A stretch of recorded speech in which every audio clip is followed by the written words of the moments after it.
what techniques do I use to handle resistance against adopting agile practices and principles in traditionally non-agile environments?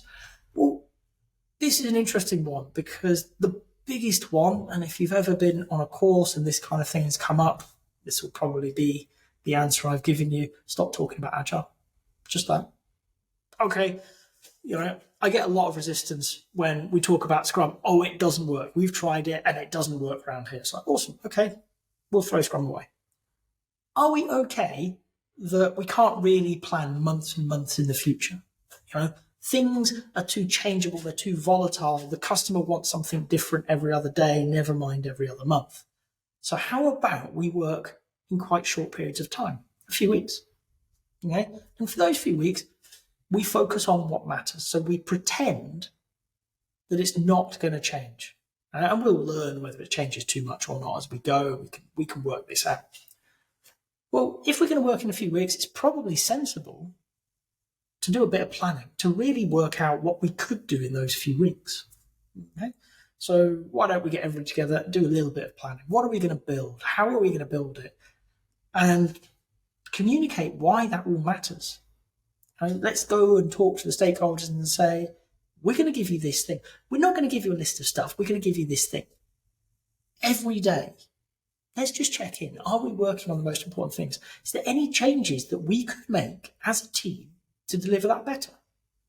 And if there is, great, we can adopt it. And if there isn't, great, we'll get back to work nice and quick.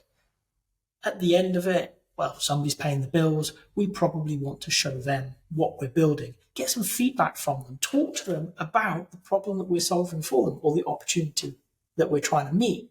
Has it shifted? Has it changed? Can they see something that would let us build something better for them? And while we've paused, we've got the opportunity just to think about how we work together. Is there anything we want to try? Anything we want to do differently? Anything that's just not quite working? But if we made that tweak, maybe it'd be better for us. Great, well, let's take a little bit of time and do that. That's Scrum. Let's be honest, that is Scrum. But we don't talk about it at all because as soon as I say, well, we're going to kick off with sprint planning and then we'll have a daily Scrum, the walls go up. They're not doing it because they did it. They probably didn't. They've done it before. They don't like it. They've been burnt by it. So take that resistance away. They're resisting a concept. Okay? Present things from the Agile world in plain English. Okay? Don't make it difficult to understand. Keep it simple. There's very, very low resistance when you turn around and you say, we should probably start with some planning. And I'm like, yeah, that makes sense. Yeah, all right. Okay, great. I'm not going to go, well, I'm going to be the Scrum. No, all right. My job is just to keep you guys on track. Right? Make sure you're having the conversations. And look, we're going to kind of wing it. We're going to work it out as we go along and we're going to evolve it. Right? One of my favorites was working in a law firm and I was an Agile coach. I was posted there as an Agile coach. It was on my email and everything. And I was talking to a partner in the law firm and his team were really struggling with some stuff. And he said, I've been told you really help unblock teams. You've got just a knack for seeing things. I was like, okay, well, let's go and have a look at the work.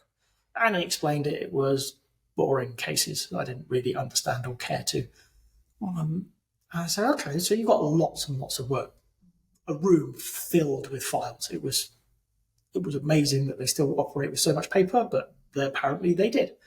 I said, okay, well, how about if every single thing you're working on, you just write a post-it note with the case number, a name, something so you know what it is. Oh, okay.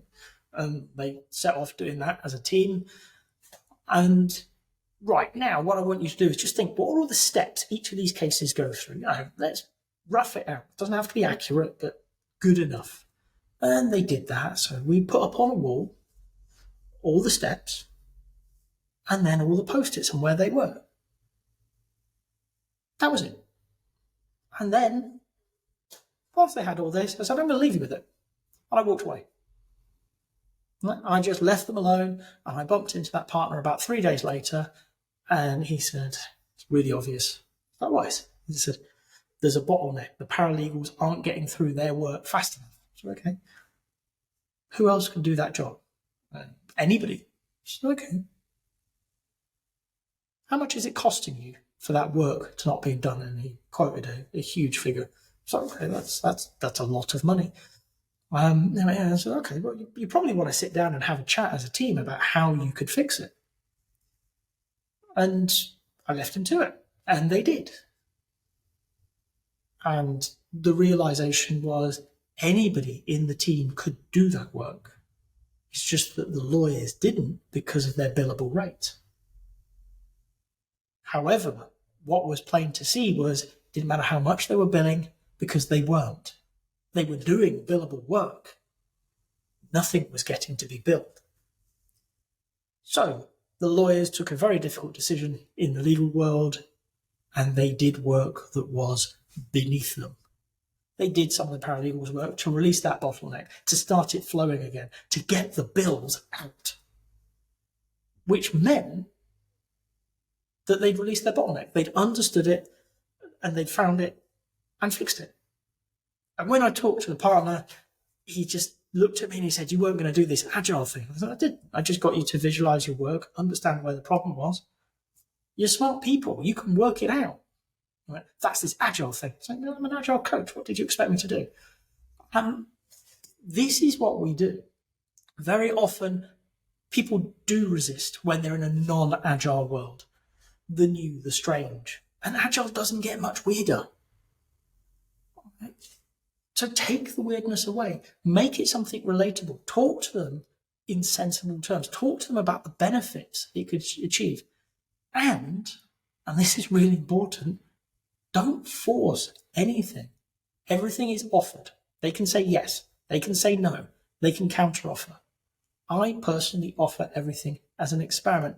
Can we try this? Can we try that? How about you give this go for a couple of weeks and see what happens? If it helps them, they will keep it.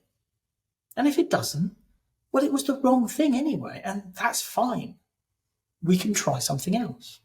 People are willing to experiment with things. They're willing to give things a go because they can go back.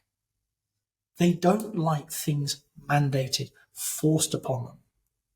So don't create the resistance by trying to force it. For me, it's about really remembering people are doing a good job. They're already there. They're doing a good job. How can we help them be better? Not make them wrong.